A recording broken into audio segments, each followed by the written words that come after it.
ಹೆಚ್ಚು ಸಿಹಿ ಪದಾರ್ಥಗಳನ್ನು ತಿಂದೆ ಅಥವಾ ಹೆಚ್ಚು ಶುಗರ್ ಇಂಟೇಕ್ ನಮ್ಮ ದೇಹದ ಏಜಿಂಗ್ ಅನ್ನ ಜಾಸ್ತಿ ಮಾಡುತ್ತಾ ಅಥವಾ ಬೇಗ ಏಜ್ ಆಗೋ ತರ ಮಾಡುತ್ತಾ? ನಮ್ಮ ಬಾಡಿಲಿ ಅದನ್ನ ಡೈಜೆಸ್ಟ್ ಮಾಡೋಕ್ಕೆ ಅಷ್ಟು ಕೆಪಾಸಿಟಿ ಇರಲ್ಲ. ಸಡನ್ಲಿ ಎವ್ರಿ 10 ಇಯರ್ಸ್ಗೆ ನಮ್ಮ ಯಂಗ್ ಪೀಪಲ್ ಅಲ್ಲಿ ಲೆಸ್ ದನ್ 40-50 ಇಯರ್ಸ್ಗೆ 0.5 to 1% ಮಸಲ್ ಮಾಸ್ ಕಮ್ಮಿ ಆಗ್ತಾನೆ ಇರುತ್ತೆ. ಇವಾಗ ಆಫ್ ಲೇಟ್ ಏನಾಗ್ತಿದೆ ಅಂತಂದ್ರೆ ನಮಗೆ ಯಂಗ್ ಜನರೇಷನ್ ಎಲ್ಲರೂ ಪ್ರೋಟೀನ್ ಡೈಟು ಅದು ಇದು ಅಂತ ತಗೊಂತಿದ್ದಾರೆ. ಇದು ನನ್ನ ಎಲ್ಲ ಪೇಷಂಟ್ಗೆ ಹೇಳ್ತೀನಿ, ಯಾಕಂದ್ರೆ ಇಂಡಿಯಾದಲ್ಲಿ ಬಂದ್ಬಿಟ್ಟು ಇವಾಗ ನಮಗೆ ಡಯಾಬಿಟಿಕ್ ಹಬ್. ಸೊ ಹಿಂಗಾಗಿ ನಾನು ಎಲ್ಲ ಪೇಷಂಟ್ಗೆ ಇದೇ ಥರ ಹೇಳೋದು.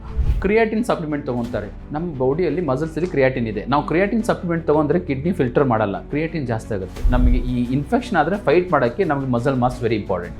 2 ಥರ ಸ್ಲೀಪ್ ಇದೆ. ಒಂದು, ನಾನು ಮಲಗ್ತೀನಿ, ಮಾರ್ನಿಂಗ್ ಎದ್ದಾದ್ಮೇಲೆ ನನಗೆ ರಿಫ್ರೆಶಿಂಗ್ ಸ್ಲೀಪ್ ಇಲ್ಲ. ಇನ್ಕ್ಲೂಡಿಂಗ್ ನನಗೂ ನಾವು ಮಲಗಬೇಕಂದ್ರೆ ಅದಕ್ಕಿಂತ 1-2 ಅವರ್ಸ್ ಮುಂಚೆ ಎಲೆಕ್ಟ್ರಾನಿಕ್ ಗ್ಯಾಡ್ಜೆಟ್ಸ್ ಯೂಸ್ ಮಾಡಬಾರ್ದು, ಕಾಫಿ ತೊಗೋಬಾರ್ದು, ಟೀ ತೊಗೋಬಾರ್ದು, ಹೈ ಕಾರ್ಬೋಹೈಡ್ರೇಟ್ ಫುಡ್ನ ಅವಾಯ್ಡ್ ಮಾಡಬೇಕು. ಇವಾಗ ಏನಂತಂದರೆ ಇವತ್ತು ನಾನು ಒಳ್ಳೆ ಫುಡ್ ತಿಂದ್ಬಿಡ್ತೀನಿ, ನಾಳೆ ನಾನು ಬೆಟರ್ ಆಗ್ತೀನಿ ಅಂತ ಆ ಥರ ಕಾನ್ಸೆಪ್ಟ್ ಇಲ್ಲ. ಅದು ಇವಾಗ ನೈಟ್ ನಾನು ಬರ್ಗರ್ ತಿಂದು ಮಲಗ್ತೀನಿ ಅಂತಂದರೆ ನಮ್ಮದು ಆ್ಯಕ್ಟಿವಿಟಿ ಏನೂ ಇರಲ್ಲ.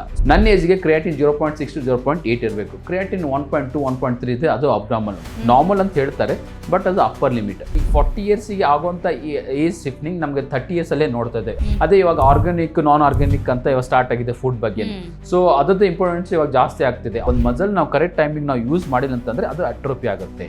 ಏನಾಗುತ್ತೆ ಅಂದರೆ ಆ 25 to 45 ಇಯರ್ಸಲ್ಲಿ ನಮಗೆ ಆ ಅಡ್ರಿನಲ್ ರಶ್ ಇರುತ್ತೆ, ನಾವು ಯಾವ್ದ್ರ ಬಗ್ಗೆ ಯೋಚನೆ ಮಾಡಲ್ಲ.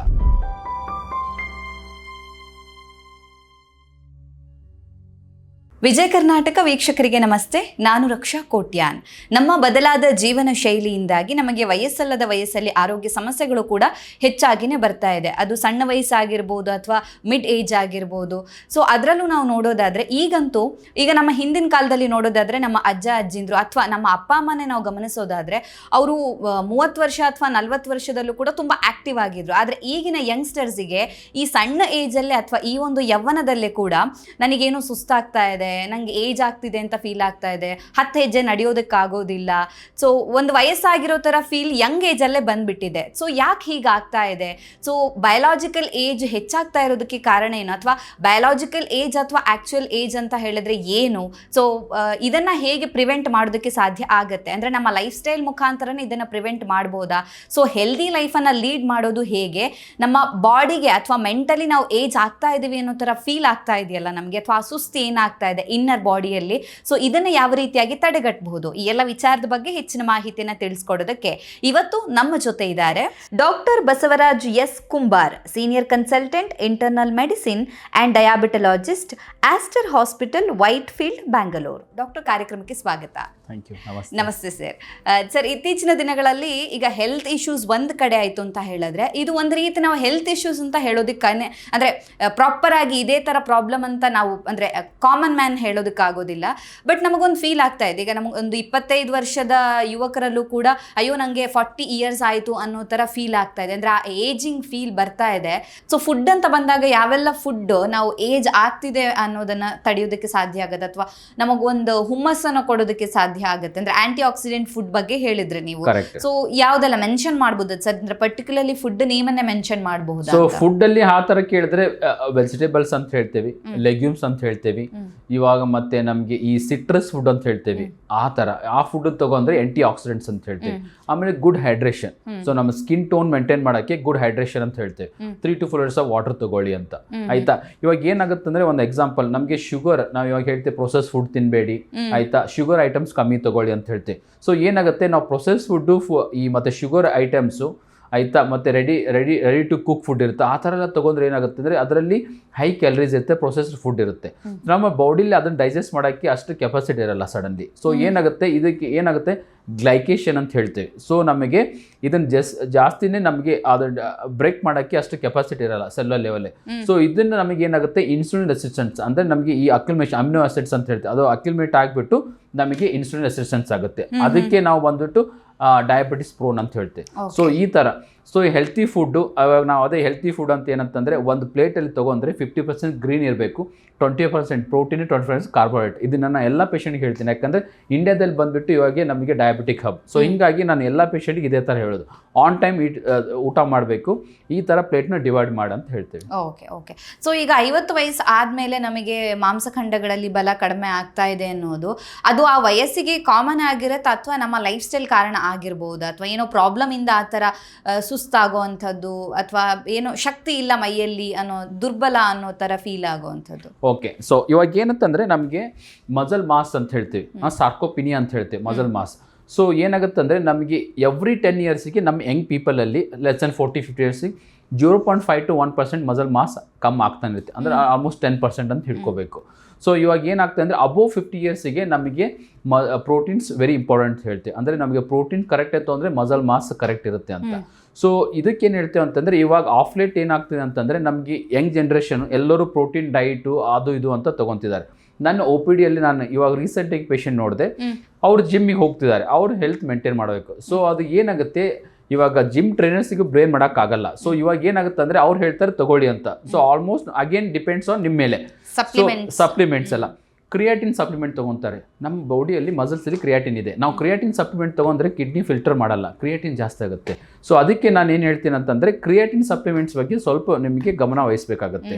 ಅದು ಬಂದು ನಮಗೆ ಮಸಲ್ಸ್ಗೆ ಹೆಲ್ಪ್ ಮಾಡುತ್ತೆ, ಪ್ರೋಟೀನ್ ಮಸಲ್ ಬಿಲ್ಡ್ ಮಾಡೋಕ್ಕೆ. ಬಟ್ ಕ್ರಿಯಾಟಿನ್ ಸಪ್ಲಿಮೆಂಟ್ ಎಕ್ಸೆಸ್ ಇತ್ತು ಅಂದರೆ ಕಿಡ್ನಿ ನಾಕ್ ಆಫ್ ಆಗುತ್ತೆ, ಕ್ರಿಯಾಟಿನ್ ಜಾಸ್ತಿ ಆಗುತ್ತೆ. ನನ್ನ ಏಜ್ಗೆ ಕ್ರಿಯಾಟಿನ್ 0.6 to 0.8 ಇರಬೇಕು. ಕ್ರಿಯಾಟಿನ್ 1.2 1.3 ಇದೆ, ಅದು ಅಬ್ನಾರ್ಮಲ್. ನಾರ್ಮಲ್ ಅಂತ ಹೇಳ್ತಾರೆ, ಬಟ್ ಅದು ಅಪ್ಪರ್ ಲಿಮಿಟ್. ಸೊ ಹೀಗಾಗಿ ನೀವು ಕ್ರಿಯಾಟಿನ್ ಸಪ್ಲಿಮೆಂಟ್ ಬಗ್ಗೆ ಕೇರ್ಫುಲ್ ಆಗಿರಬೇಕು.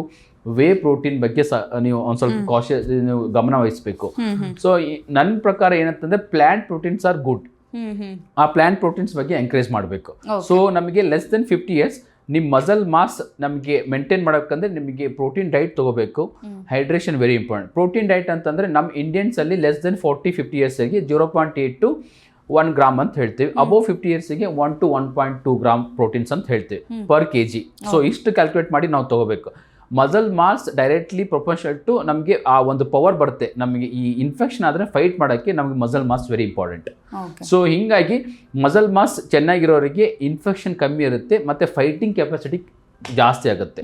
ಸೊ ಅದಕ್ಕೆ ನಾವು ಹೇಳಿದ್ದು ಅಬೋವ್ 50 ಇಯರ್ಸಿಗೆ ನಾವು ಆ ಮಸಲ್ಸ್ನ ಇಂಪ್ರೂವ್ಮೆಂಟ್ ಮಾಡಬೇಕಂದ್ರೆ ಪ್ರೋಟೀನ್ ಡೈಟ್ ಇನ್ಕ್ರೀಸ್ ಮಾಡಿ ಅಂತ, ಸ್ಪೆಷಲಿ ಪ್ಲಾಂಟ್ ಪ್ರೋಟೀನ್ಸ್ ಅಂತ ಹೇಳ್ತೀವಿ. ಓಕೆ.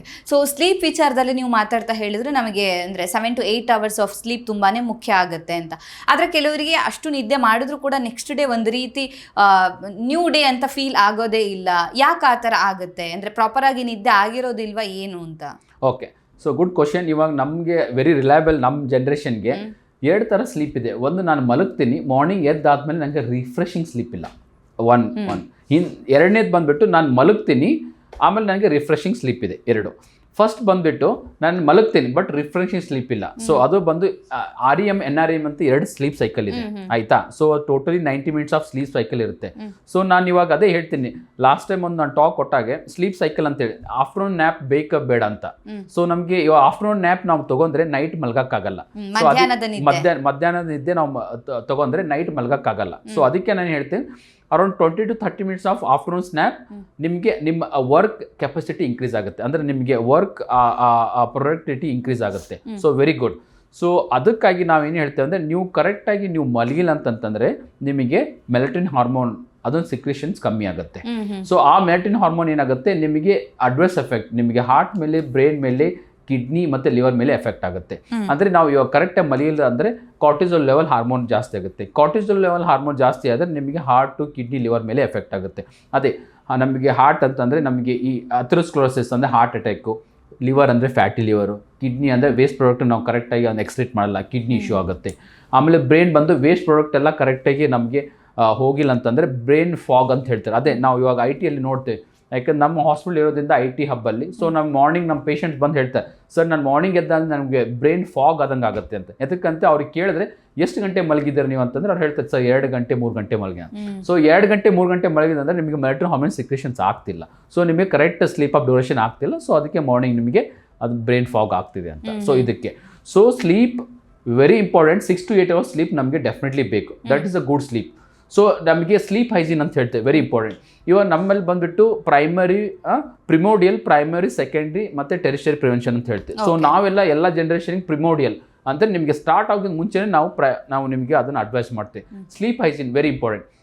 ಮಲಗಬೇಕಂತಂದರೆ ನೀವು ಊಟ ಆದಮೇಲೆ ಇನ್ ಜನರಲ್ ಇನ್ಕ್ಲೂಡಿಂಗ್ ನನಗೂ ನಾವು ಮಲಗಬೇಕಂದ್ರೆ ಅದಕ್ಕಿಂತ 1-2 hours ಮುಂಚೆ ಎಲೆಕ್ಟ್ರಾನಿಕ್ ಗ್ಯಾಡ್ಜೆಟ್ಸ್ ಯೂಸ್ ಮಾಡಬಾರ್ದು, ಕಾಫಿ ತೊಗೋಬಾರ್ದು, ಟೀ ತೊಗೋಬಾರ್ದು, ಹೈ ಕಾರ್ಬೋಹೈಡ್ರೇಟ್ ಫುಡ್ನ ಅವಾಯ್ಡ್ ಮಾಡಬೇಕು. ಸೊ ಇದನ್ನು ನಾವು ಪ್ರಾಕ್ಟೀಸ್ ಮಾಡಬೇಕು. ನಿಮ್ಮ ರೂಮ್ ಒಂದು ಡಾರ್ಕ್ ಆಗಿರಬೇಕು ಮತ್ತು ಸೌಂಡ್ ಪ್ರೂಫ್ ಅಂತ ಹೇಳ್ತೀವಿ. ಅಟ್ಲೀಸ್ಟ್ ಇದು ಇದ್ದರೆ ನಿಮಗೆ ಸ್ಲೀಪ್ ಹೈಜೀನ್ ಅಂತ ಹೇಳ್ತೀವಿ. ಸೊ ನನ್ನ ಕಡೆ ಯಾರೋ ಪೇಷಂಟ್ ಬಂದರೆ ಅವರಿಗೆ ನಾನು ಫಸ್ಟ್ ಮಾತ್ರೆ ಕೊಡಲ್ಲ, ಇದನ್ನು ನೀವು ಪ್ರಾಕ್ಟೀಸ್ ಮಾಡಿ, ಸ್ಲೀಪ್ ಹೈಜೀನ್ ಪ್ರಾಕ್ಟೀಸ್ ಮಾಡಿ.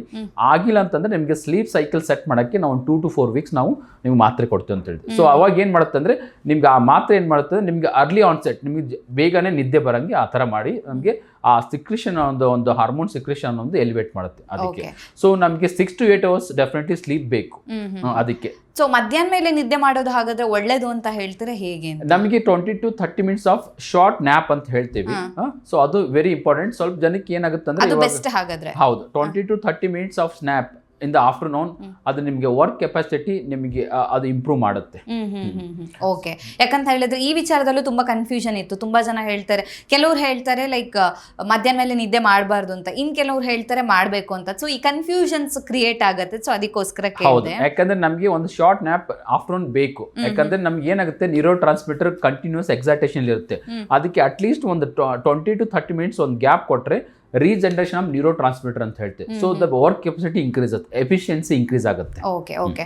ಸೊ ಹಾಗಿದ್ರೆ ನಮ್ಮ ದೇಹ ಸಡನ್ ಆಗಿ ಏಜ್ ಆಗೋ ತರ ಆಗೋದಿಲ್ಲ, ಅಂದ್ರೆ ಆ ಫೀಲ್ ಆಗೋದಿಲ್ಲ. ಸೊ ಗ್ರಾಜುಯಲಿ, ಅಂದ್ರೆ ಇದೊಂದು ಲಾಂಗ್ ಪ್ರೋಸೆಸ್ ಅಂತಾನೆ ಹೇಳ್ಬೋದು ಡಾಕ್ಟರ್. ಅಂದ್ರೆ ಇವತ್ತಿಂದ ನಾಳೆಗೆ, ಇವತ್ತು ನಾನೇನು ನಿದ್ದೆ ಕಮ್ಮಿ ಮಾಡಿದೆ, ಜಂಕ್ ಫುಡ್ ತಿಂದೆ, ಸ್ಟ್ರೆಸ್ ಇದೆ ಅಂದ ತಕ್ಷಣ ಇವತ್ತಿಂದ ನಾಳೆಗೆ ಅಥವಾ 1 ವಾರಕ್ಕೆ ಏನೂ ಆಗೋದಿಲ್ಲ. ಸೊ ಒಂದು 4-5 ವರ್ಷದ ಹಿಂದೆ ಅಥವಾ ಒಂದು ಲಾಂಗ್ ಪ್ರೋಸೆಸ್ ಇಂದ ಈ ತರ ಆಗುತ್ತಾ ಅಂತ? ಕರೆಕ್ಟ್. ಸೊ ಇವಾಗ ಏನಂತಂದ್ರೆ, ಇವತ್ತು ನಾನು ಒಳ್ಳೆ ಫುಡ್ ತಿಂದ್ಬಿಡ್ತೀನಿ, ನಾಳೆ ನಾನು ಬೆಟರ್ ಆಗ್ತೀನಿ ಅಂತ ಆ ಥರ ಕಾನ್ಸೆಪ್ಟ್ ಇಲ್ಲ. It is a continuous process. ಅಂದರೆ ನಾನು ಫಸ್ಟ್ 5 years, ಅಂದರೆ ನಮಗೆ 3 to 5 years ನಮ್ದು ಏನು ನಾವು ಅದು ಮೇಂಟೈನ್ ಮಾಡ್ತೀವಿ, ದಟ್ ಇಸ್ ಎಂಡ್ ಪ್ರಾಡಕ್ಟ್ ಅಂತ ಹೇಳ್ತೇವೆ. ಸೊ ಇವತ್ತೊಂದು ದಿನ ನಾನು ಡೈಟ್ ಮಾಡ್ತೀನಿ, ಇವತ್ತೊಂದು ದಿನ ನಾನು ರನ್ನಿಂಗ್ ಮಾಡ್ತೀನಿ, ನೆಕ್ಸ್ಟ್ 1 month 2 months ಮಾಡಲ್ಲ, ಅದು ದಟ್ ಇಸ್ ಈಕ್ವಲ್ ಟು 0 ಅಂತ ಹೇಳ್ತೇವೆ. ಸೊ ನಮಗೆ ಕನ್ಸಿಸ್ಟೆನ್ಸಿ ಇಸ್ ವೆರಿ ಇಂಪಾರ್ಟೆಂಟ್. ಅಂದರೆ ನಾವು ಡೈಲಿ ಪ್ರೊಸೆಸ್ಸಲ್ಲಿ ಏನು ಮಾಡ್ತೇವೆ, ನಮ್ಮ ಪೇಷಂಟ್ಸ್ ಏನು ಹೇಳ್ತೇವೆ ಅಂತಂದರೆ, ನಾವು ಇವಾಗ ಏನಂದ್ರೆ at least in a week at least 5 days walking ಮಾಡಿ, 45 minutes ವಾಕಿಂಗ್ ಮಾಡಿ, 3 to 4 liters ಆಫ್ ವಾಟರ್ ತೊಗೊಳ್ಳಿ, ಆಯಿತಾ? ಅಟ್ಲೀಸ್ಟ್ ನಿಮ್ಗೆ 7 days ಆಗಿಲ್ಲ ಅಂತ ಹೇಳಿದ್ರೆ, ಸೊ ಅಟ್ಲೀಸ್ಟ್ 5 days ಮಾಡಿದ್ರೆ ಗೈಡ್ಲೈನ್ಸ್ ಪ್ರಕಾರ okay, 45 minutes of mild to moderate brisk walking ಅಂತ ಹೇಳ್ತೀವಿ, ಅದು ಒಂದು. ಸೆಕೆಂಡ್ ಒನ್ ಬಂದ್ಬಿಟ್ಟು ಏನಂತಂತಂದ್ರೆ, ನಿಮಗೆ ಈ ಸ್ಪೆಷಲಿ ನಮಗೆ ಈಟಿಂಗ್ ಹ್ಯಾಬಿಟ್ಸ್ ವೆರಿ ಇಂಪಾರ್ಟೆಂಟ್. ಯಾಕಂದ್ರೆ ಅದ್ರ ಬಗ್ಗೆ ಸ್ಟ್ರೆಸ್ ಜಾಸ್ತಿ ಮಾಡ್ತೀನಿ. ಅದೇ ಹೇಳಿದ್ನಲ್ಲ, ಗಟ್ ಬ್ರೈನ್ ಆಕ್ಸೆಸ್ ಅಂತ ಹೇಳಿದ್ನಲ್ಲ, ನಾವು ಏನು ತಿಂತೀವಿ ಅದು ಬ್ರೈನ್ ಇನ್ಫ್ಲುಯೆನ್ಸ್ ಮಾಡುತ್ತೆ. ಸೊ ಹಿಂಗಾಗಿ ನಾವು ತಿನ್ನೋ ಫುಡ್ ಮೇಲೆ ನಮಗೆ ನಿಗಾ ಇರಬೇಕು, ಆಯ್ತಾ? ಸ್ಪೆಷಲಿ ನಾವು ಏನು ಹೇಳ್ತೇವೆ ಅಂದರೆ, ನಮ್ಮ ಯೂಶ್ವಲಿ ಹೇಳಿದ ಪ್ರೀವಿಯಸ್ ಸೇಯಿಂಗ್ ಪ್ರಕಾರ, ಮಾರ್ನಿಂಗ್ ಬಂದು ಒಂದು ಸ್ವಲ್ಪ ಜಾಸ್ತಿನೇ ತೊಗೊಳ್ಳಿ, ರಾತ್ರಿ ಬಂದುಬಿಟ್ಟು ಕ್ವೀನ್ ಥರ ತಿನ್ನಬೇಕು, ರಾತ್ರಿ ಬಂದುಬಿಟ್ಟು ವೆರಿ ಲೈಟ್ ಫುಡ್ ತೊಗೊಳ್ಳಿ, ಅಂದರೆ ಭಿಕ್ಷುಕ ಥರ ತಿನ್ಬೇಕಂತ ಹೇಳ್ತೇವೆ. ಸೊ ಅಂದರೆ ಆ ಥರ ಏನೋ ಮೀನಿಂಗ್ ಅಂತಂದರೆ, ನಿಮಗೆ ಸ್ವಲ್ಪ ತಿನ್ನಿ. ಸೊ ಯಾಕಂದ್ರೆ ನೈಟ್ ನಮಗೆ ಆ್ಯಕ್ಟಿವಿಟಿ ಕಮ್ಮಿ ಇರುತ್ತೆ, ಸೊ ಡೈಜೆಷನು ಕಮ್ಮಿ ಆಗುತ್ತೆ, ಮೆಟಬಾಲಿಕ್ ರೇಟು ಕಮ್ಮಿ ಆಗುತ್ತೆ. ಸೊ ಹಿಂಗಾಗಿ ನಿಮಗೆ heavy breakfast, lunch very small quantity, dinner ಬಂದುಬಿಟ್ಟು ವೆರಿ ಲೈಟ್ ತೊಗೊಳ್ಳಿ. ಸೊ ದಟ್ ನಿಮಗೆ ಆ ಬಾಡಿ ಮೇಲೆ ನಿಮಗೆ ಓವರ್ ಬರ್ಡನ್ ಬೀಳಲ್ಲ ಅಂತ, ಯಾಕಂದರೆ ಆ್ಯಕ್ಟಿವಿಟಿ ಕಮ್ಮಿ ಇರುತ್ತೆ ನೈಟ್. ಸೊ ಹಿಂಗಾಗಿ ನಿಮ್ಗೆ ಅಟ್ಲೀಸ್ಟ್ ಡೇ ಟೈಮಲ್ಲಿ ನೀವು ವಾಕಿಂಗ್ ಹೋಗ್ತೀರಾ, ಅಟ್ಲೀಸ್ಟ್ ನಿಮಗೆ ಆಫೀಸ್ ವರ್ಕಲ್ಲಿ ಇನ್ವಾಲ್ವ್ ಆಗ್ತೀರಾ, ಸೊ ಬರ್ನಿಂಗ್ ಕ್ಯಾಲರೀಸ್ ಜಾಸ್ತಿ ಇರುತ್ತೆ. ಸೊ ಹಿಂಗಾಗಿ ನಾನು ನಿಮಗೆ ಈ ಥರ ಯೂಶಲಿ ಹೇಳೋದು. ಓಕೆ. ಸೊ ಹೆಚ್ಚು ಸಿಹಿ ಪದಾರ್ಥಗಳನ್ನು ತಿಂದೆ ಅಥವಾ ಹೆಚ್ಚು ಶುಗರ್ ಇಂಟೇಕ್ ನಮ್ಮ ದೇಹದ ಏಜಿಂಗ್ ಅನ್ನ ಜಾಸ್ತಿ ಮಾಡುತ್ತಾ ಅಥವಾ ಬೇಗ ಏಜ್ ಆಗೋ ಥರ ಮಾಡುತ್ತಾ? ಹೌದಲ್ಲ? ಹೌದು. ಸೊ ಇವಾಗ ಏನಾಗುತ್ತೆ, ಇವಾಗ ಎಕ್ಸೆಸಿವ್ ಶುಗರ್ ಅಂತೆ, ಮತ್ತೆ ಪ್ರೊಸೆಸ್ಡ್ ಫುಡ್ಡು, ಮತ್ತೆ ರೆಡಿ ಟು ಈಟ್ ಫುಡ್, ಅದ್ರ ಬಗ್ಗೆ ಹೇಳಿದೆ. ಅದರಲ್ಲಿ ಏನಿರುತ್ತೆ ಅಂದರೆ, ಇವಾಗ ಬೇರೆ ಥರ ಆಯಿಲ್ ಯೂಸ್ ಮಾಡ್ತಾರೆ, ಅದು ನಮಗೆ ಹೈ ಪ್ರೊಸೆಸ್ಡ್ ಫುಡ್ ಇರುತ್ತೆ. ಸೊ ಅದರಲ್ಲಿ ಏನಾಗುತ್ತೆ ಅಂದರೆ, ನಮಗೆ ಹೈ ಶುಗರ್ ಫುಡ್ ತೊಗೊಂಡ್ರೆ ನಮ್ಗೆ ಏನಾಗುತ್ತೆ ಅಂದರೆ, ನಾವು ಅದು ಇವಾಗ ನೈಟ್ ನಾನು ಬರ್ಗರ್ ತಿಂದು ಮಲಗ್ತೀನಿ ಅಂತಂದರೆ ನಮ್ದು ಆ್ಯಕ್ಟಿವಿಟಿ ಏನೂ ಇರಲ್ಲ. ಸೊ ನಮಗೆ ಏನಾಗುತ್ತೆ ಅಂದರೆ, ಆ ಥರ ನಾವು ತೊಗೊಂಡಾಗ ಏನಾಗುತ್ತೆ, ನಮಗೆ ಆ ಡೈಜೆಷನ್ ಪ್ರೊಸೆಸ್ಸು ಕಮ್ಮಿ ಆಗುತ್ತೆ. ಸೊ ನಮಗೇನಾಗುತ್ತೆ, ಗ್ಲೈಕೇಷನ್ ಅಂತ ಹೇಳ್ತೀವಿ, ಆ ಪ್ರೋಟೀನ್ ಬ್ರೇಕ್ ಡೌನು ಕರೆಕ್ಟ್ ಆಗಲ್ಲ. ಸೊ ಅದೇನಾಗುತ್ತೆ, ಇನ್ಸುಲಿನ್ ರೆಸಿಸ್ಟೆನ್ಸ್ ಫಾರ್ಮ್ ಆಗುತ್ತೆ. ಅದೇ ನಮಗೆ ಟೈಪ್ 2 ಡಯಾಬಿಟಿಸ್ ಅಂತೆ, ಅಂದರೆ ಶುಗರ್ ಫಾರ್ಮ್ ಆಗೋಕ್ಕೆ ಅದೊಂದು ದಾರಿ ಅಂತ ಹೇಳ್ತೀವಿ.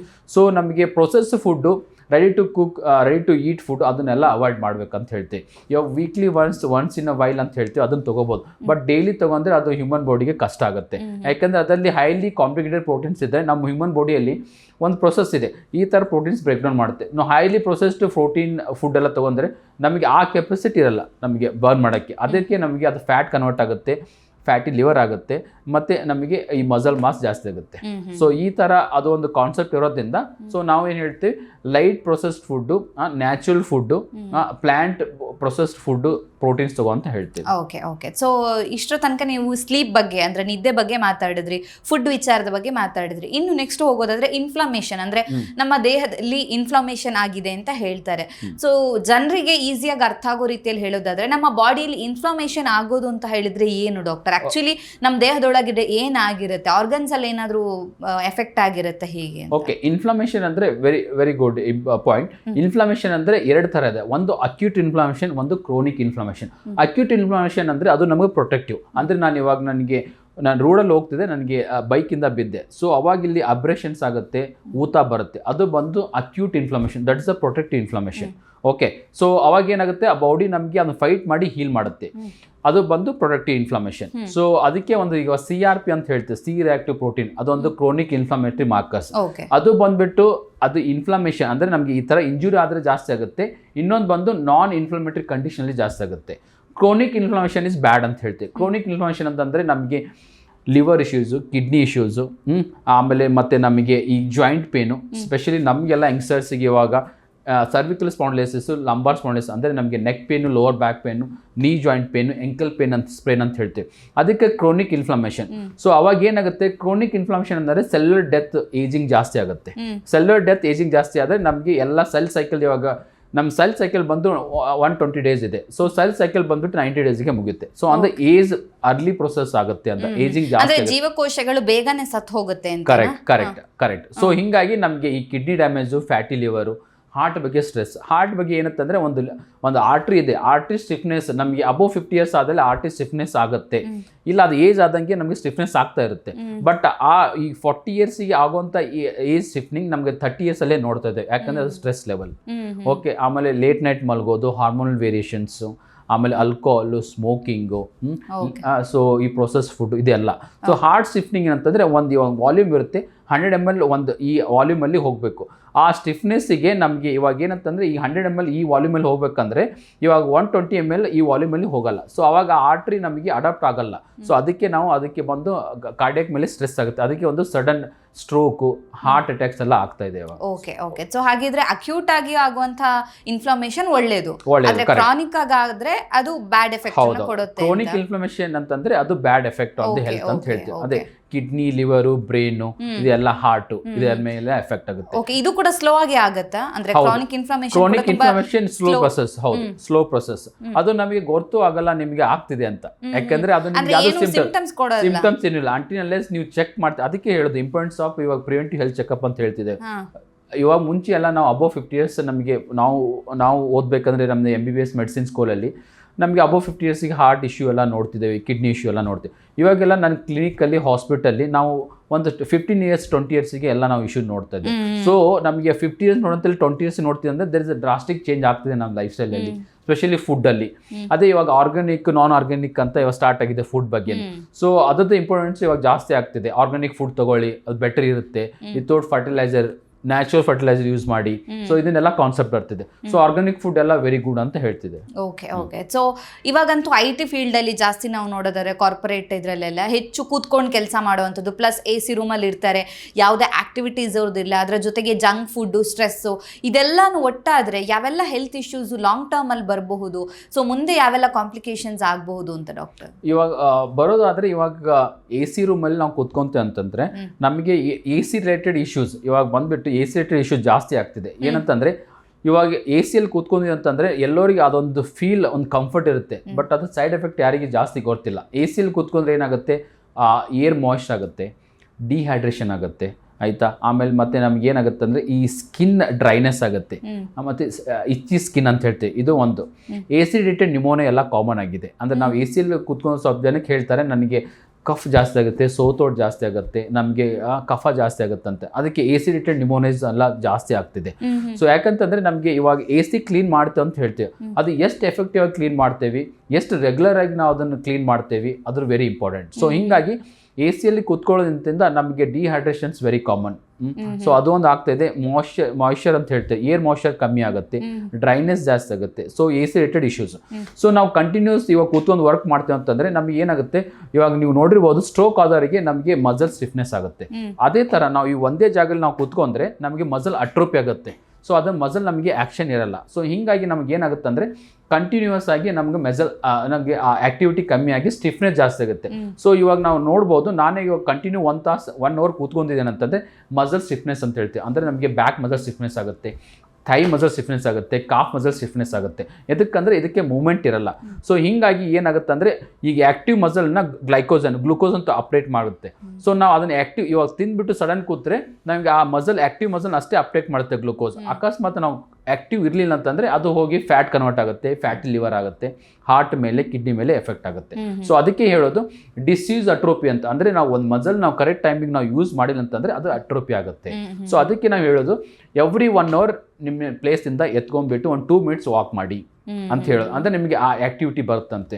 ಅದೇ 20-80 ರೂಲ್ ಅಂತ ಹೇಳ್ತೇವೆ. ಅಂದರೆ ನೀವು every 20 minutes get up for 2 minutes, 80 minutes ಆದಾದ್ಮೇಲೆ ಒಂದು 10-15 minutes ವಾಕ್ ಮಾಡಿ ಅಂತ ಹೇಳ್ತೇವೆ. So very important. ಸೊ ನಮಗೆ ಯಾವಾಗಲೂ ಒಂದೇ ಕಡೆ ನಾವು ಕೂತ್ಕೊಂಡ್ರೆ ಮಸಲ್ ಅಟ್ರೋಪಿ, ಸಾರ್ಕೋಪಿನಿಯಾ ಅಂತ ಹೇಳ್ತೇವೆ. ಅಂದ್ರೆ ಮಸಲ್ ಮಾಸ್ ಕಮ್ಮಿ ಆಗುತ್ತೆ. ಓಕೆ. ಸೊ ಜಾಸ್ತಿ ಹೊತ್ತು ಕೂತ್ಕೊಳ್ಳೋದ್ರಿಂದಾಗಿ ಮಸಲ್ ಏಜಿಂಗ್ ಬೇಗ ಆಗುತ್ತೆ ಅಂತ? Definitely yes. ಯಾಕಂದ್ರೆ ಆಕ್ಟಿವಿಟಿ ಕಮ್ಮಿ ಇರುತ್ತೆ, ಗ್ಲೈಕೋಜನ್ ಅಪ್ಡೇಟ್ ಕಮ್ಮಿ ಆಗುತ್ತೆ. ಸೊ ಮಸಲ್ ಅಟ್ರೋಪಿ ಆಗಕ್ಕೆ ಚಾನ್ಸಸ್ ಇರುತ್ತೆ. ಓಕೆ. ಸೊ ಹಾಗಿದ್ರೆ ಡಾಕ್ಟರ್, ಕೊನೆಯದಾಗಿ ಜನರಿಗೆ ನಿಮ್ಮ ಕಡೆಯಿಂದ ಟಿಪ್ಸ್ ಕೊಡೋದಾದ್ರೆ, ಸೊ ಹೆಲ್ದಿ ಲೈಫನ್ನು ಲೀಡ್ ಮಾಡೋದಕ್ಕೆ ಯಾವೆಲ್ಲ ವಿಚಾರಗಳನ್ನ ಫಾಲೋ ಮಾಡಬೇಕಾಗುತ್ತೆ? ಸೊ ಡೂಸ್ ಆ್ಯಂಡ್ ಡೋಂಟ್ಸ್ ಯಾವುದೆಲ್ಲ ಅಂತ? ನನ್ನ ಪ್ರಕಾರ ಡೂಸ್ ಏನಂತಂತಂದ್ರೆ ಮಾರ್ನಿಂಗ್ ಬಂದ್ಬಿಟ್ಟು ಇವಾಗ ಎಲ್ಲರೂ ನಾವು ಕಾಂಪಿಟೇಟಿವ್ ವರ್ಲ್ಡಲ್ಲಿ ಇದ್ದೇವೆ. ಸೊ ನಮ್ಮ ಹೆಲ್ತ್ ವೆರಿ ಇಂಪಾರ್ಟೆಂಟ್. ಇವಾಗ ಇನ್ಕ್ಲೂಡಿಂಗ್ ಮೀ, ಇವಾಗ ಏನಾಗುತ್ತೆ ಅಂದರೆ we are all beyond our profession. ನಮ್ಮ ಪ್ರೊಫೆಷನ್ ಹಿಂದ್ಗಡೆ ಇದೆ, ಎಕ್ಸಲೆನ್ಸಿ ತೋರಿಸ್ಬೇಕು, ನಾವು ಬೆಟರ್ ಆಗಬೇಕು, ಫೇಮಸ್ ಆಗಬೇಕು ಅಂತ. ಅದಕ್ಕೆ ನಾನೇನು ಹೇಳುತ್ತಂದರೆ ನಿಮ್ಮ ಪರ್ಸನಲ್ ಲೈಫ್, ಪ್ರೊಫೆಷನಲ್ ಎರಡೂ ಮೇಂಟೈನ್ ಮಾಡಬೇಕು. Morning 6 to 7 o'clock best walking ಅಂತ ಹೇಳ್ತೀವಿ. ಯಾಕಂದರೆ ನಮಗೆ ಇವಾಗ ಶುಗರ್ ಪೇಷಂಟ್ ಹೇಳ್ತೀವಿ ಎಂಡೋಜಿನಸ್ ಇನ್ಸುಲಿನ್ ಸಿಕ್ರೇಷನ್, ಅಂದರೆ ನಿಮಗೆ ಒಳಗಿಂದ ನಿಮಗೆ ಇನ್ಸುಲಿನ್ ಸಿಕ್ರೇಷನ್ ಆಗುತ್ತೆ. ಮಾರ್ನಿಂಗ್ 5:30 to 6:30 ನಿಮಗೆ ವಾಕಿಂಗ್ ಹೋದರೆ ನೀವು ಮಾತ್ರೆ ತೊಗೊಳ್ಳೋವಂಥದ್ದು ಮತ್ತು ಇನ್ಸುಲಿನ್ ತೊಗೊಳ್ಳೋ ಡೋಸ್ ಕಮ್ಮಿ ಆಗುತ್ತೆ. So very important. ಆಮೇಲೆ ಡೈಲಿ 45 minutes ಆಫ್ ವಾಕ್, ಅಂದರೆ ಬ್ರಿಸ್ಕ್ ವಾಕ್ ಅಂತ ಹೇಳ್ತೀವಿ, ಅದನ್ನು ಮಾಡಲೇಬೇಕು. 3 to 4 liters of water definitely ಎಸ್ ತೊಗೊಳ್ಳೇಬೇಕು. ಆಮೇಲೆ ಕರೆಕ್ಟ್ ಹೈಡ್ರೇಷನ್, ಅದೇ ಹೇಳಿ 3 to 4. ಮತ್ತು ಸ್ಲೀಪ್ ಹೈಜೀನ್ ಪ್ರಾಕ್ಟೀಸ್, ನಾನು ಮುಂಚೆ ಹೇಳಿದ ಪ್ರಕಾರ ಸ್ಲೀಪ್ ಹೈಜೀನ್ ವೆರಿ ಇಂಪಾರ್ಟೆಂಟ್. ಆಮೇಲೆ 6 to 8 hours ಆಫ್ ಸ್ಲೀಪ್. ಮತ್ತು ನೀವು ತೊಗೊಳ್ಳೋಂಥ food very important, high process food avoid ಮಾಡಿ. ನಮ್ಮದು ಹಾರ್ಟ್ ಅಸೋಸಿಯೇಷನ್ ಪ್ರಕಾರ ನಾವು ಏನು ಹೇಳ್ತೀವಿ ಅಂದರೆ use sunflower oil or the olive oil ಅಂತ ಹೇಳ್ತೀವಿ. ಆಲಿವ್ ಆಯಿಲ್ ಬಂದು tasteless oil but very good oil. Sunflower oil ಅದರಲ್ಲಿ ಮುಪ್ಪ ಅಂತ ಬರುತ್ತೆ. ಸೊ ಆ ಕಂಟೆಂಟ್ ಯಾವ್ದು ಜಾಸ್ತಿ ಇರುತ್ತೆ ಅದೇ ನಾವು ಯೂಸ್ ಮಾಡಬೇಕು, ಅದು ಒಂದು.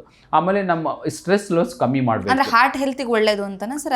ಹೌದು. ಅದು ನಾವು ಇವಾಗ ಹಾರ್ಟ್ ಅಸೋಸಿಯೇಷನ್ ಇಂದ ಹೇಳ್ತೀವಿ olive oil or this sunflower oil use ಮಾಡ್ಬೇಕಂತ ಹೇಳ್ತೀವಿ. That's good for the heart ಅಂತ ಹೇಳ್ತೀವಿ. ಅಂದ್ರೆ ನಮ್ದು HDL is a good cholesterol, LDL is bad cholesterol ಅಂತ ಹೇಳ್ತೀವಿ. ಸೊ ಇವು ಎರಡು ಮೇಂಟೈನ್ ಮಾಡೋಕ್ಕೆ ವೆರಿ ಇಂಪಾರ್ಟೆಂಟ್. ಸೊ ಅದನ್ನು ನಾವು ಮೇಂಟೈನ್ ಮಾಡಬೇಕು. ನಮ್ಮ ಈಟಿಂಗ್ ಹ್ಯಾಬಿಟ್ಸಲ್ಲಿ ನಾವು ಬಂದುಬಿಟ್ಟು ಮೋರ್ ಆಫ್ ವೆಜಿಟೇಬಲ್ ಡೈಟ್ಸು ಆಯಿತಾ, ಮತ್ತು ಈ ರಾಗಿ, ಜೋಳ, ಮತ್ತು ಈ ಹೈ ಕಾರ್ಬೋಹೈಡ್ರೇಟ್ಸ್ ಅಂತ ಹೇಳ್ತೀವಿ, ಅದನ್ನು ನಾವು ಕಮ್ಮಿ ಯೂಸ್ ಮಾಡಬೇಕು. ಸೊ ಇದು ಒಂದು ನಾವು ಒಂದು ಸ್ವಲ್ಪ ನಾವು ಲೈಫಲ್ಲಿ ಅಡಾಪ್ಟ್ ಮಾಡ್ಕೊಂಡ್ರೆ ಬೆಟರ್ ಹೆಲ್ತಿ ಲೈಫ್ ಸ್ಟೈಲ್ ಇರ್ಬೋದು ನಮಗೆ, ಮತ್ತು ಕಾಂಪ್ಲಿಕೇಶನ್ ಕಮ್ಮಿ ಆಗುತ್ತೆ. ಡೋಂಟ್ ಅಂತ ಯಾವುದು ಮಾಡಬಾರ್ದು ಅಂತಂದು ಹೇಳಿದ್ರೆ ನಿಮ್ಮದೇ late night sleeping, high screen time ಆಯಿತಾ, ಮತ್ತು high processed eating food habits, alcohol, smoking. ಇವಾಗ ಏನಂತ ಆಗ್ತಿದೆ ಅಂತಂದರೆ alcohol smoking has become a part of us. ಯಾಕೆಂದರೆ ನಾನು ಮಾಡಿಲ್ಲ ಅಂತಂದರೆ ನಮ್ಮ ಗ್ರೂಪ್ ಪಿಯರ್ ಗ್ರೂಪ್ ಅಂತ ಅದೊಂದು ಸ್ಟಾರ್ಟ್ ಆಗಿದೆ. ಪಿಯರ್ ಗ್ರೂಪ್, ನನ್ನ ಗ್ರೂಪಲ್ಲಿ ಎಲ್ಲರೂ ಕುಡಿತಾರೆ, ನಾನು ಕುಡಿಯೋಲ್ಲ, ಸೊ ನಾನು ಕುಡಿಲೇಬೇಕು, ಅದೊಂದಾಗಿದೆ. ಸೊ ನಿಮ್ಮ ಹೆಲ್ತ್ ನಿಮ್ಮ ಕೈಯಲ್ಲಿ ಇರುತ್ತೆ. ಸೊ ಅವ್ರು ಬೇರೆ ಲಾಸ್ಟಿಗೆ ಬಂದುಬಿಟ್ಟು ನೀವೇ ಮ್ಯಾನೇಜ್ ಮಾಡಬೇಕು. ಸೊ ಏನು ಹೇಳ್ತೇವೆ ಅಂತಂತಂದರೆ ನೀವು ಆ ಪಿಯರ್ ಗ್ರೂಪಲ್ಲಿ ಇರಬೇಕಂದ್ರೆ ನಿಮ್ಮ ಹೆಲ್ತನ್ನು ನೀವು ಮ್ಯಾನೇಜ್ ಮಾಡ್ಕೊಳ್ಳೇಬೇಕು ಆಯಿತಾ. ಸೊ ಅದೇ ನಿಮಗೆ ಈ alcohol, smoking, high process food, high carbohydrates, sleep hygiene ಆಯಿತಾ, ಮತ್ತು ನಿಮಗೆ ರೆಗ್ಯುಲರ್ ಹೆಲ್ತ್ ಚೆಕಪ್ಸು. ನಿಮಗೆ ಯಾವ ಫ್ಯಾಮ್ಲಿಯಲ್ಲಿ ನಿಮಗೆ ಸ್ಪೆಷಲಿ ನಿಮಗೆ ನಿಮ್ಮ ಫ್ಯಾಮ್ಲಿಯಲ್ಲಿ 1st degree 2nd degree ಯಾವ್ದಾದ್ರು ಕ್ಯಾನ್ಸರ್ ಇದ್ದರೆ ಕ್ಯಾನ್ಸರ್ ಸ್ಕ್ರೀನಿಂಗ್. ಫಿಮೇಲ್ಸಲ್ಲಿ ನಾವು ಇವಾಗ ಹೇಳ್ತಿದ್ದೇವೆ breast cancer, cervical cancer screening ಅಂತ ಹೇಳ್ತೀವಿ. ಹೌದು, ಹೆಚ್ಚಾಗಿ ನೋಡ್ತಾ ಇದ್ದೇವೆ. ಸೊ ಅದನ್ನು ನಾವು ಒಂದು ಹೇಳ್ತೀವಿ. ಟೊಬ್ಯಾಕೊ ಚೀವಿಂಗ್, ನಮ್ಮ ರೂರಲ್ ಹೆಲ್ತ್ ಕಡೆ ನಾವು ಟೊಬ್ಯಾಕೊ ಚೀವಿಂಗ್ ಎಲ್ಲ ಮಾಡ್ತಾರೆ. ಓರಲ್ ಕ್ಯಾನ್ಸರ್ಸ್ ವೆರಿ ಹೈ ಇದೆ. ಸೊ ಇದನ್ನೆಲ್ಲ ನಾವೆಲ್ಲ ನಿಮಗೆ ಫ್ಯಾಮಿಲಿ ಹಿಸ್ಟ್ರಿ ಇದ್ದರೆ ಇದನ್ನು ಡೆಫಿನೆಟ್ಲಿ ಬಿಡಬೇಕು. ಏನಾಗುತ್ತೆ ಅಂದರೆ 25 to 45 yearsಲ್ಲಿ ನಮಗೆ ಅಡ್ರಿನಲ್ ರಶ್ ಇರುತ್ತೆ, ನಾವು ಯಾವ್ದ ಬಗ್ಗೆ ಯೋಚನೆ ಮಾಡಲ್ಲ. ಸೊ ಹಿಂಗಾಗಿ ಏನು ಆಗಲ್ಲ ಬಿಡು ಅನ್ನೋ ಥರ, ಏನೂ ಆಗಲ್ಲ ಅಂತ ಒಂದು ಏನೋ ಅಡಮೆಂಟ್ ಒಂದು ಮೂಡಲ್ಲಿ ಇರುತ್ತೆ. ಬಟ್ ಧೈರ್ಯ ಅಂತ ಹೇಳ್ತೀರಾ? ಕರೆಕ್ಟ್ ಹೌದು. ಸೊ ಹಿಂಗಾಗಿ ನಾವು ಆ ಮೂಡಲ್ಲಿ ಇರಬೇಕಂದ್ರೆ ಸ್ವಲ್ಪ ನಾವು ಬೇರೆ ಔಟ್ ಆಫ್ ದಿ ಬಾಕ್ಸ್ ಅಂತ ಹೇಳಿ ಅದ್ರ ಬಗ್ಗೆ ನಾವು ಯೋಚನೆ ಮಾಡಬೇಕಾಗುತ್ತೆ. Okay. Thank you sir, thank you so much ನಮ್ಮ ಇವತ್ತಿನ ಕಾರ್ಯಕ್ರಮದಲ್ಲಿ. ಸೊ ಯಾವ ರೀತಿಯಾಗಿ ಹೆಲ್ದಿ ಲೈಫ್ನ ಲೀಡ್ ಮಾಡಬೇಕಾಗತ್ತೆ, ಸೊ ಬಯಾಲಜಿಕಲ್ ಏಜ್ ಜಾಸ್ತಿ ಆಗ್ತಾ ಇರೋದಕ್ಕೆ ಕಾರಣಗಳೇನು, ಯಂಗ್ ಏಜಲ್ಲೇ ಕೂಡ ನಮಗೆ ವಯಸ್ಸಾಗ್ತಿದೆ ಅನ್ನೋ ಥರ ಯಾಕೆ ಫೀಲ್ ಆಗ್ತಾ ಇದೆ, ಬಾಡಿಲಿ ಎನರ್ಜಿ ಯಾಕೆ ಕಡಿಮೆ ಆಗ್ತಾ ಇದೆ, ಇನ್ಫ್ಲಾಮೇಷನ್ ಅಂತ ಹೇಳಿದ್ರೆ ಏನು, ಸೊ ಮುಖ್ಯವಾಗಿ ನಿದ್ದೆ ನಮ್ಮ ಜೀವನಕ್ಕೆ ಅಥವಾ ನಮ್ಮ ಹೆಲ್ತ್ಗೆ ಯಾಕಷ್ಟು ಮುಖ್ಯ ಅನ್ನೋದ್ರ ಬಗ್ಗೆ ಹೆಚ್ಚಿನ ಮಾಹಿತಿನ ನಮ್ಮ ಆಡಿಯನ್ಸ್ಗೆ ತಿಳಿಸ್ಕೊಟ್ಟಿದ್ದೀರಾ. Thank you sir. Thank you, ಧನ್ಯವಾದಗಳು. ನಮ್ಮ ಇವತ್ತಿನ ಕಾರ್ಯಕ್ರಮದಲ್ಲಿ ನಮ್ಮ ಆರೋಗ್ಯವನ್ನು ಯಾವ ರೀತಿಯಾಗಿ ನೋಡ್ಕೋಬೇಕು, ಅದರಲ್ಲೂ ಕೂಡ ನಮ್ಮ ಬಯಾಲಜಿಕಲ್ ಏಜ್ ಯಾಕೆ ಜಾಸ್ತಿ ಆಗ್ತಾ ಇದೆ ಅನ್ನೋದ್ರ ಬಗ್ಗೆ ಡಾಕ್ಟರ್ ನಮಗೆ ಹೆಚ್ಚಿನ ಮಾಹಿತಿಯನ್ನು ತಿಳಿಸ್ಕೊಟ್ಟಿದ್ದಾರೆ. ಆರೋಗ್ಯಕ್ಕೆ ಸಂಬಂಧಿಸಿದಂಥ ಹೆಚ್ಚಿನ ವಿಡಿಯೋಗಳನ್ನು ನಮ್ಮ ವಿಜಯ ಕರ್ನಾಟಕ ಹೆಲ್ತ್ ಪೇಜ್ನಲ್ಲಿ ನೀವು ನೋಡಬಹುದು.